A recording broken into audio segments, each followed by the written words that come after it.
Florida law lets developers create their own little government to build roads and other amenities for new subdivisions. Well, tonight, I-Team investigator Michael George shows us how that law might have been abused in the case of a failed Tampa project.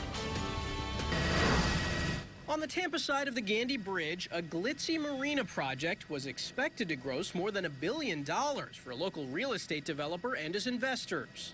It was a grandiose plan.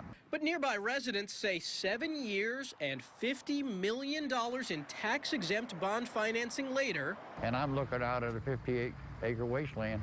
It isn't bringing any tax revenue into the county or the city. Last summer, the I-Team showed you how taxing authorities called Community Development Districts, or CDDs, can leave new home buyers without the clubhouses and parks they were promised.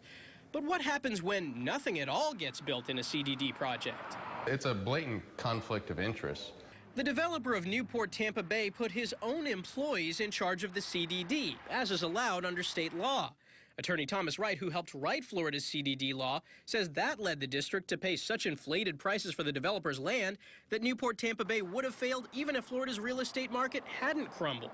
Essentially, the game became how developers can get money out of the project as fast as possible. Distressed asset analyst Andrew SANFORD has looked at Newport Tampa Bay and other Florida CDDs that went broke. Rather than using their better sound judgment to do the deals, they were exploiting them to the furthest extent possible. We requested an interview with Newport Tampa Bay developer Ed Olschlager, whose companies were sued after the project's collapse, but he never responded. We did find a former investor in Newport Tampa Bay who's still upbeat about community development districts. It's a great idea. It's a great idea, as long as you don't abuse it.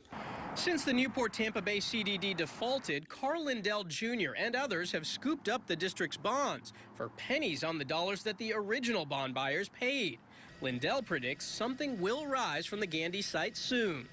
And developers are starting to look for great deals, and this is certainly a great deal. Except maybe for bondholders. CDD expert Thomas Wright says the IRS should look at the Newport Tampa Bay bonds to see if they still deserve tax-exempt status, since they seem to have mostly benefited the developer. I'm I-Team investigator Michael George, taking action for you.